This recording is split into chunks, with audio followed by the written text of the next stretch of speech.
길을 가다 보면 전도지를 받아본 적이 있으실 겁니다. 저도 상당히 많이 받는 편인데요. 아마 전도하는 분들에게는 제가 예수를 안 믿게 생겼나 봅니다. 그렇게 저한테 이렇게 전도지를 줘요. 그런데 저는 교회 다녀요. 저는 목사예요. 안 줘도 괜찮아요. 그렇게 얘기하지 않고 저는 주는 대로 다 받습니다. 그분들이 얼마나 열심을 가지고 전도를 하시는지. 한 번은요, 그 중에 기억에 남는 전도지가 있었습니다. 내용을 제가 읽어보거든요. 근데 그 내용이 너무나도 직설적이고 원색적이어서 아직도 잊지 않고 있는데, 전도지에 적어놓은 교회 표어였습니다. 불신자를 구원하여 천국 가게 만드는 교회.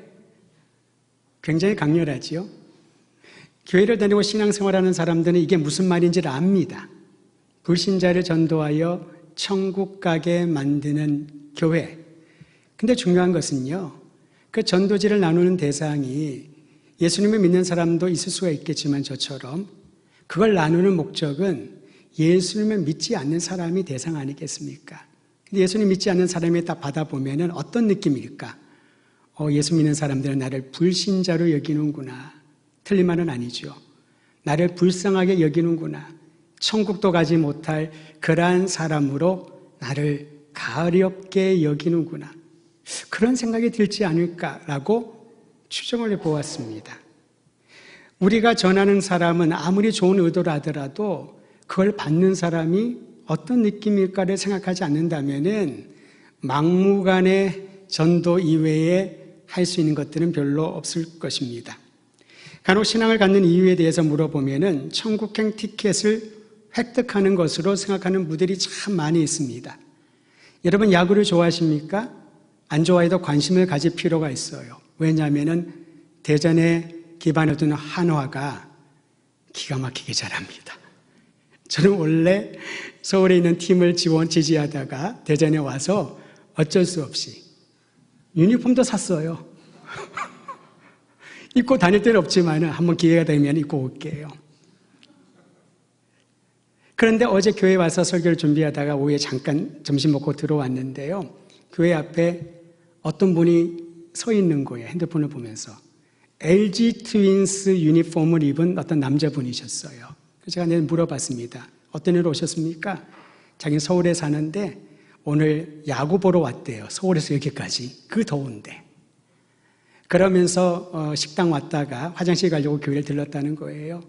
그래서 왜 여기 기다리시나 했더니 본인의 부인이 아직 안 나와서 한참 동안 안 나오시더라고요.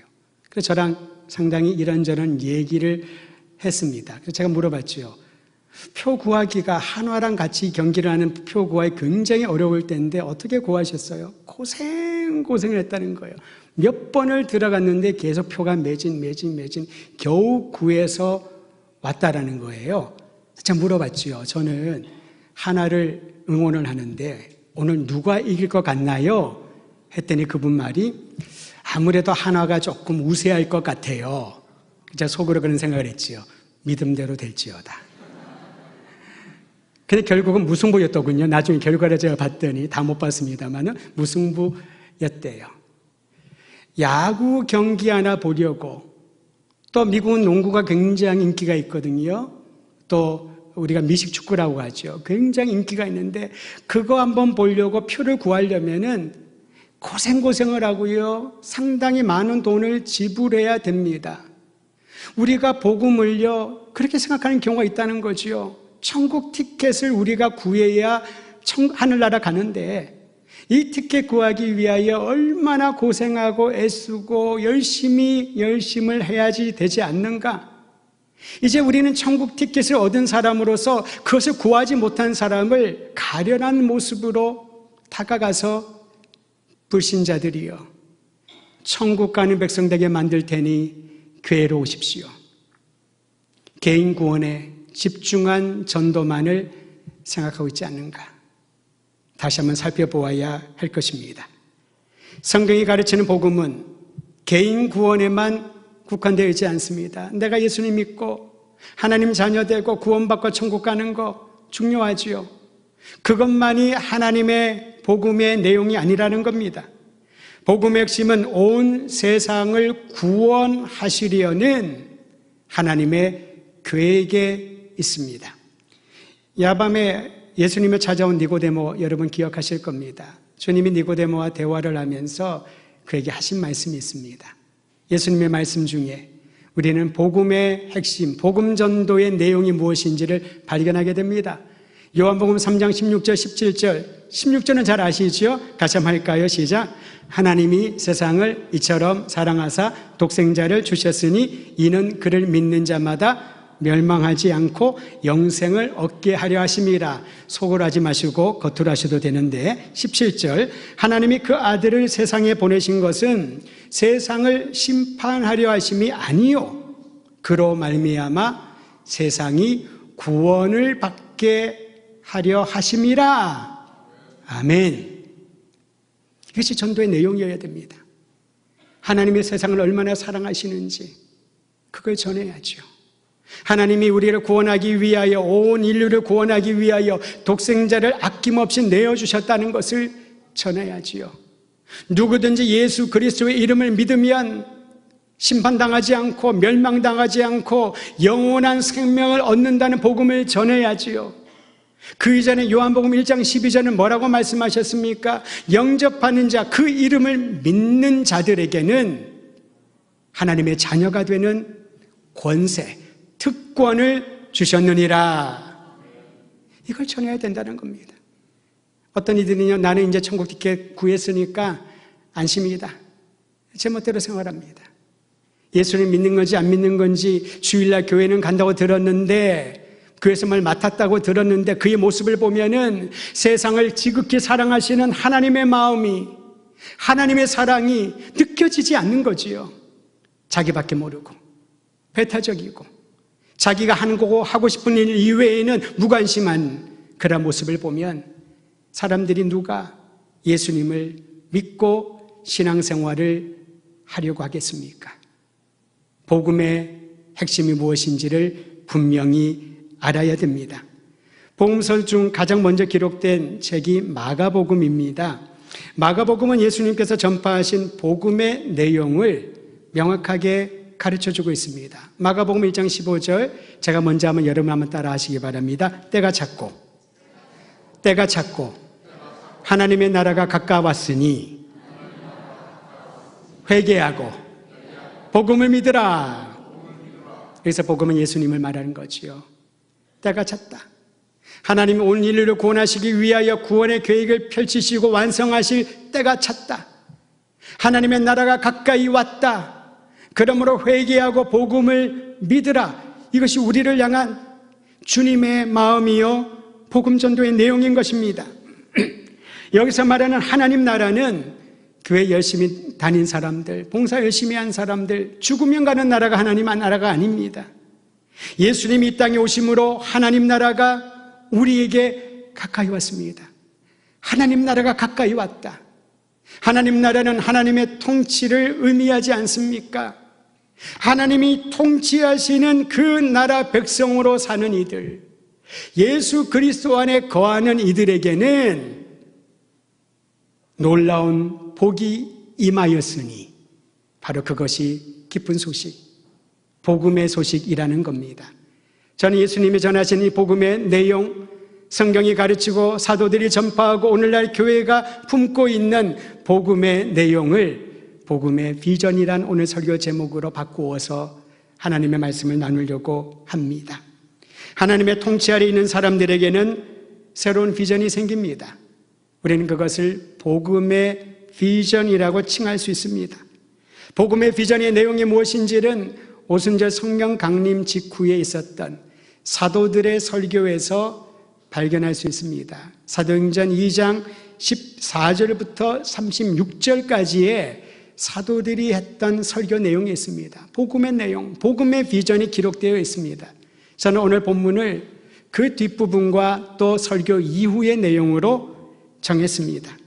내용을 요약하면 다음과 같습니다. 예수 그리스도의 이름을 믿는 모든 민족과 열방을 구원하신다는 비전입니다. 특별한 사람만, 어떤 기준과 자격에 부합한 사람들만 구원하는 것이 아니라 하나님을 멀리한 자라들, 주님을 알지 못하는 이들, 우상을 숭배하고 하나님의 존재 자체를 인식하지 못하는 이들, 복음을 들었지만 복음을 거부하고 다른 길로 찾아가는 이들, 예수님을 구주로 영접했지만은 부패하고 그 나라의 백성으로 살지 못하는 이들, 그 모든 이들을 끝까지 포기하지 않고 구원하신다는 것이 사도들의 설교 안에 들어가 있습니다. 베드로는 하나님이 베푸신 이 구원에 대하여 말하면서 이것은 갑자기 생긴 일이 아니라고 말합니다. 오래전부터 하나님이 계획하신 거라고. 그러면서 요엘 선지자의 말을 인용을 하지요. 마지막 날에 하나님의 영이 모든 사람에게 임할 것이라고 예언했던 요엘 선지자의 말이 오순절날 실제로 임하였고, 그 성령 강림은 예수님께서 아버지 하나님으로부터 받아 약속하신 대로 부어주신 놀라운 역사라고 전하고 있습니다. 또한 베드로는요, 자신보다 1000여 년 전에 살았던 다윗도 인용을 합니다. 다윗은 그리스도의 죽음과 부활을 미리 보았다는 거지요. 특히 시편 110편 1절 말씀을 인용한 오늘 말씀에 보면은 베드로는 이렇게 선포합니다. 다윗은 1000년 전에 이미 예수 그리스도가 죽으시고 부활할 것을 알았다는 겁니다. 오늘 본문 2장 34절과 35절 여러분 한 목소리로 같이 읽겠습니다. 34절 35절 시작. 다윗은 하늘에 올라가지 못하였으나 친히 말하여 이르되 주께서 내 주에게 말씀하시기를 내가 네 원수로 내 발등상이 되게 하기까지 너는 내 우편에 앉아 있으라 하셨도라 하였느니. 다윗의 자손에게 메시아 그리스도가 오실 거라고 성경은 약속하고 있는데 그 메시아를 다윗은 뭐라고 말을 하나요? 나의 주님이 말하기를 내가 네 원수로 네 발등상에 되기까지 내 우편에 앉아 있으리라. 죽으시고 부활하시며 하나님 보좌에 앉아 계신 그리스도 예수에 대하여 다윗은 이미 감지하고 보았던 것이지요. 이게 하나님의 역사인 것입니다. 내가 어떤 과학적인 방법으로 논리적인 이성의 접근 방법으로 분석하여 알게 된 지식이 아니라는 거지요. 하나님이 다윗의 입을 통하여 그것을 고백하게 하셨습니다. 베드로는 요엘의 예언과 다윗의 고백을 인용한 후에 복음의 비전을 다음과 같이 선포했습니다. 사도행전 2장 36절 같이 읽지요. 시작. 그런즉 이스라엘 온 집은 확실히 알지니 너희가 십자가에 못 박은 이 예수를 하나님이 주와 그리스도가 되게 하셨느니라. 할렐루야. 이런 복음의 비전을 보았던 겁니다. 하나님이 하신 일입니다. 유대인들이 십자가에 못 박은 예수를 하나님께서 주님이 되게 하시고 그리스도 메시아가 되게 하셨다. 여러분, 주님은 무엇을 뜻하나요? 전능하신 분을 말합니다. 인생의 주인이 바로 주님 아니겠습니까? 구약에서는 하나님을 일컬을 때 야훼라고 발음을 해야 되는데 차마 발음을 하지 못했습니다. 자음 4글자를 써놓았습니다. 왜 그럴까요? 거룩하신 하나님을 죄 많은 인간의 입에 올리는 것 자체가 부정하다고 여겼기 때문에. 그런데 이제 신약시대에 들어오면서 그 하나님을 주님으로 부르기 시작을 합니다. 누가 주님일까? 로마 사람들은 가이사가 주님이라고 가르치고 선포합니다. 어떤 이들은 내가 믿는 신이 주님이라고 그렇게 말할 겁니다. 그런데 하나님께서 십자가에 달려 못 박혀 죽고 부활하신 예수님을 주님이 되게 하셨다. 오늘 우리는 그러므로 예수님을 나의 주님, 나의 능력의 주님이라고 고백하며 믿을 수 있는 것입니다. 또한 그분을 하나님이 그리스도가 되게 하셨다라고 합니다. 그리스도, 메시아, 구원자를 말하는 것이지요. 사람들이 아무리 노력하여 찾아도 찾을 수 없었던 그리스도가 이제 눈앞에 나타나신 겁니다. 우리가 보기에는 약해 보이나 그 약함을 통하여 강함을 보여주신 하나님의 구원자 예수 그리스도를 선포하는 것, 이것이 바로 복음의 비전인 것입니다. 또한 복음의 비전을 받으면 여러분, 강력한 삶의 변화가 일어납니다. 베드로의 설교를 들은 사람들은 어떤 반응을 보였냐면요, 그들의 가슴에 아주 특별한 자극을 느끼게 됩니다. 우리 함께 2장 37절, 37절은 제가 읽어드립니다. 그들이 이 말을 듣고 마음에 찔려, 무슨 말을 들었나요? 조금 전에 우리가 읽었던 36절 말씀입니다. 마음에 찔렸다라고 합니다. 여러분, 마음에 찔렸다는 말이 어떤 의미일까요? 문자적으로는 가슴이 날카로운 도구로 갈기갈기 찢어졌다, 그런 표현입니다. 예수가 그리스도여 주님이 되게 하셨고 너희가 십자가에 못 박은 그를 구원자가 되게 하셨다, 하나님의 구원의 역사이다. 그 말을 듣고 가슴이 찢어지는 것 같은 그런 경험을 했던 것이지요. 그리고 그들은 이렇게 베드로에게, 사도들에게 질문합니다. 형제들아, 우리가 어찌할까? 이 반응을 보입니다. 복음이 전파되는 곳에는 두 가지 반응이 나옵니다. 조금 전에 우리가 읽었던 것처럼 우리가 어떻게 살까? 무엇을 해야 될까? 이런 반응도 있지만은 또 다른 의미의 마음에 찔려서 적개심이 일어나는 그런 반응도 있습니다. 예수 믿는 자들을 다 진멸하자. 우리는 사도행전에서 이 두 가지 반응을 함께 보지 않습니까? 이 질문에 대하여 베드로의 답변은 간결했습니다. 그리고 명확했습니다. 2장 38절 같이 읽을까요? 시작. 베드로가 이르되 너희가 회개하여 각각 예수 그리스도의 이름으로 세례를 받고 죄 사함을 받으라. 여러분, 여기서 핵심적인 거는요, 회개입니다. 회개를 요청한 것이죠. 예수님의 구주를 믿고 난 이후에 회개가 없다면 삶은 변화되지 않습니다. 많은 이들이 예수를 믿는 것은 하나의 종교의식을 통과하면 되는 것으로 오해하길 하는데요, 그렇지 않습니다. 예수 그리스도를 믿고 난 이후에 삶의 총체적인 변화가 일어나는 것을 회개라고 말합니다. 생각이 변하고 태도가 변하고 행동이 새로워지는 것이 바로 회개입니다. 여기는 자신의 의지가 필요합니다. 그런데 하나님의 도우심이 없이는 자신의 의지만으로 회개의 삶을 살 수가 없습니다. 우리는 어떤 존재냐면요, 작심삼일 존재입니다. 조금 더 의지가 강한 사람들은 작심 7일일 것입니다. 우리가 생각한 대로 잘 되어지지가 않습니다. 그게 연약한 모습이죠. 솔직한 우리 아니겠습니까? 회개를 어떻게 우리의 의지로만 할 수 있을까요? 물론 의지는 있어야 됩니다. 내가 주님을 의지하리라, 내가 주님만을 바라보리라. 그런데 내 안에 진정한 회개가 일으키게 하는 하나님의 도우심이 있어야 생각이, 행동이, 말이 새로워지게 되는 것입니다. 사랑하는 성도 여러분, 우리는 간혹 죄의 영향력을 너무 소홀하게 여기거나 과소평가할 때가 있습니다. 어떤 분이 이런 얘기를 하는 걸 들었습니다. 참 하나님 너무 가혹하신 것 같다고. 아니, 아담과 하와가 그 과일 열매 하나 먹었을 뿐인데 그렇다고 그들의 에덴 동산을 쫓아내다니, 그것을 우리가 신학적으로 교리적으로 원죄라고 하여 우리에게 이렇게 어려움을 주다니, 여러분, 그 말이 조금 더 타당성이 있어 보이지 않습니까? 열매 하나 먹었다고 하나님이 그들을 야단쳤을까요? 그 죄의 유전이 우리에게까지 오게 했을까요? 그렇지 않습니다. 그 행동 이면에 있는 하나님의 말씀을 소홀히 하고 주님의 명령에 불순종한 태도에 대한 하나님의 조치였던 것이지요. 진정한 회개가 일어나지 않으면 겉으로는 참 경건한 사람처럼 보일 수는 있으나 그 내면은 악독이 가득하고 죄의 영향력에 흔들리는 그런 삶을 살 수밖에 없다는 거죠.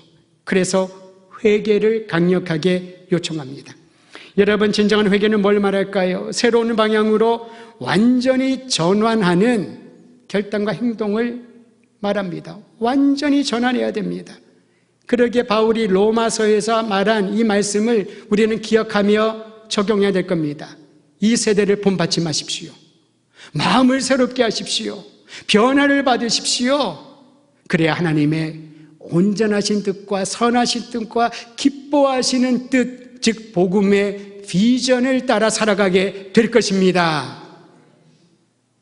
마음이 새롭게 해질 수 있도록. 그게 진정한 회개인 것이죠. 회개를 요청을 합니다. 또한 두 번째 삶의 변화는요, 죄 용서의 은혜를 베풀어 주는데 이 죄 용서의 은혜를 받기 위한 특별한 것을 보여줍니다. 세례를 통하여 확증된다는 것이지요. 본래 세례라고 하는 것은 물에 잠기는 것을 말합니다. 우리가 상황에 따라서 물을 뿌리는 세례를 받기도 합니다만은 본래의 의미는 물에 잠기는 것입니다. 물에 들어가면서 과거의 자아는 그리스도와 함께 죽고 물에서 나오면서 내 미래의 자아는 그리스도와 함께 살겠다는 현재의 신앙 고백이 세례인 것이죠. 여러분 세례 받으셨잖아요. 그 마음을 지금도 가지고 있습니까? 세례를 받는 그 순간 내가 세례 교인이라고 하는 그 의미는 과거의 자아, 즉 하나님을 모르고 예수님을 사랑하지 않고 내 멋대로 살았던 내 삶이 이제는 죽었다. 그리고 이제 나의 인생은 그리스도와 함께 새로운 피조물, 새 생명의 존재로 살아간다. 여러분 이 믿음을 가지면은 기분 나쁠 일이 하나도 없습니다. 마음에 상할 일이 하나도 없는 거지요. 예수님의 마음으로 그것을 녹여버리면 되는데 여전히 내 옛자아가, 내 고집이, 내 성격이 살아 움직이다 보면은 세례는 받았지만 죄 용서의 은혜를 경험했지만 이전과 다를 바 없는 삶을 살아가게 되는 것입니다. 복음의 비전은 우리를 새롭게 변화시켜주는 줄 믿으시기를 바랍니다. 세 번째로 삶의 변화가 있습니다. 복음의 비전은 우리의 삶을 변화시켜주는데 회개하여 세례받고 죄 용서를 입은 사람에게 주시는 선물입니다. 한번 따라 하시지요. 성령을 선물로 받을 것이니, 성령을 선물로 받을 것이니, 성령의 임재를 선물로 약속해 주십니다. 삶의 변화가 일어나는 거죠. 성령의 은사들을 선물로 우리에게 주시는 겁니다. 여러분 선물을 싫어하는 사람은 아무도 없을 것입니다. 그런데 어떤 선물인가가 중요하지요. 집에서 그냥 쓰다가 남은 거 안 쓰는 거 누구한테 주면은 받는 사람은 그걸 모르겠지만은 그 마음이 그대로 전달되지 않을 겁니다. 그러나 누군가를 생각을 하면서 저 사람 내가 뭘 주고 싶은데 그 돈의 가치를 떠나서 내 마음과 사랑을 담아서 주면은 그 선물은 그에게 잊을 수 없는 최고의 선물 아니겠습니까? 복음의 비전은요, 우리의 삶의 변화를 일으키는 성령을 선물로 주는 것에 정점에 이르게 되는 것이지요. 성령님이 내 안에 충만하면 삶의 목적이 달라집니다. 가치관의 중심 이동이 일어나게 됩니다. 전에는 나 자신과 나의 행복을 위해 살았더라면 이제는 해를 입을지라도 하나님의 나라와 영광을 위하여 살고 싶은 마음이 자꾸 생기는 거죠. 하나님의 눈이 시선이 가는 곳에 나도 가고 싶고 하나님이 기뻐하시는 일을 나도 하고 싶고 주님이 마음 아파하시는 그 아픔에 함께 동참하면서 주님의 기쁨으로 변화시키는 현장에 가고 싶어하는 성령의 선물을 받은 이들에게 나타난 변화입니다. 그래서 오순절 성령 강림이 중요했던 것이지요. 예루살렘을 떠나지 말아라. 아버지의 약속하신 것을 기다리라. 오직 성령이 너희에게 임하시면 너희는 증인이 되겠다. 내가 그리스도의 증인이 되어야 되는데, 내가 복음의 증인이 되어야 되는데 아무리 자신을 채찍질하면서 움직여봐도 의무감과 무게감을 가지고 하는 일에는 기쁨이 없을 것입니다. 그러나 성령이 임하시면 주님의 놀라운 행하시는 일을 보게 될 줄 믿으시기를 바랍니다. 다 같이 복음의 비전을 함께 선포합니다. 2장 39절입니다. 시작. 이 약속은 너희와 너희 자녀와 너희 먼데 사람 곧 주 우리 하나님이 얼마든지 부르는 자들에게 하신 것이라. 할렐루야. 여러분, 우리뿐만 아니라 우리의 자녀들과 멀리 있는 사람, 그리고 기가 막힌 말씀이 있습니다. 주 우리 하나님이 얼마든지 부르는 자들에게 죄 용서의 은혜와 복음의 능력과 성령의 선물과 하나님 나라의 통치 아래 들어가는 백성들에게 하겠다. 이런 비전을 가지고 복음을 전하기를 간절히 소망합니다. 설교 시작 부분에 전도지 받았던 한 일을 알려드렸는데 또 다른 전도지 받은 이야기를 하려고 합니다. 제가 가면은 그렇게 많이 전도지를 줘요, 저에게. 주일날 설교 준비하기 위해서 토요일날 지난달이었습니다. 그런데 그날은 조금 산책이 필요할 것 같아서 가까운 한남대학교에 교정을 갔습니다. 걸어 다니는데 토요일에 학생들이 많지가 않지요. 그런데 어떤 남자분이 한 50대 초반 되는 남자분이 저에게 다가옵니다. 그리고 뭘 주는 거예요. 제가 받았습니다. 전도하신 것 같았어요. 한 3, 4m 뒤에 부인으로 보이는 한 여자분과 아들로 보이는 초등학교 3, 4학년 정도 돼 보는 아이가 또 딴 사람한테 주더라고요. 근데 저는 다 받거든요. 근데 안 받지요. 근데 그분들은 개의치 않고 웃는 얼굴로 지나갔습니다. 이제 스쳐 지나가서 어떤 내용을 썼나 한번 봤더니 제가 지금까지 받아본 전도지와 전혀 다른 내용이 담겨 있습니다.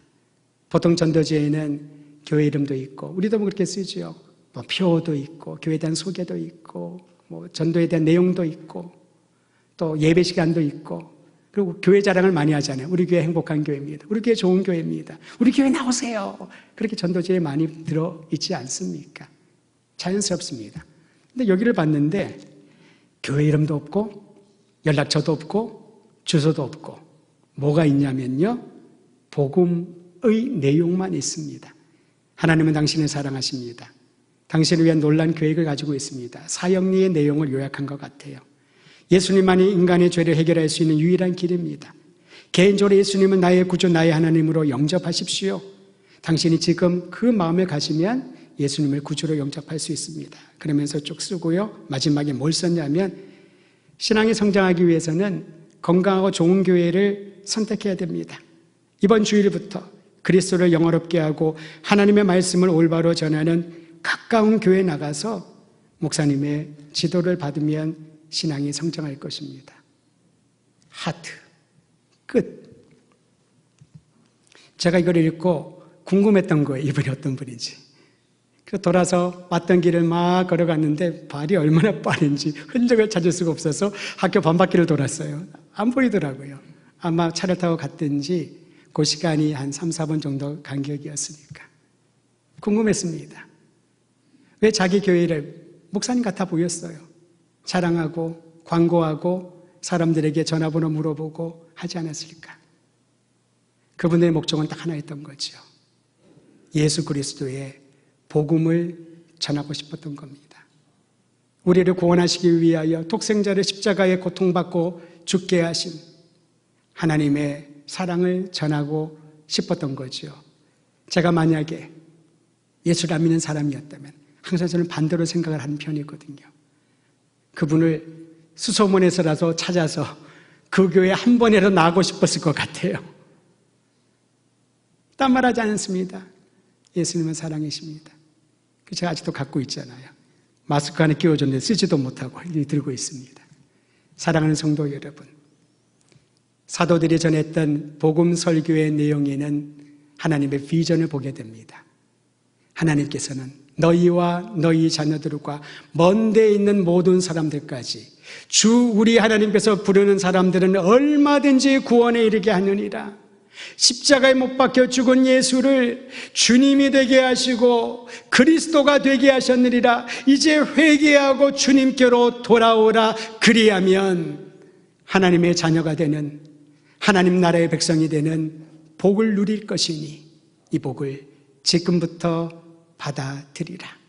우리 교회가, 우리 성도들이 일터에서 만나는 모든 사람들, 마트에 가서 한 번이라도 잠시 1초라도 만나는 모든 분들에게 삶으로, 행동으로, 말로 그리스도 예수의 복음의 생명을 증거하는 비전을 가지고 잃어버린 영혼들이 주께로 돌아오는 그날을 꿈꾸며 나아가기를 주의 이름으로 축원드립니다.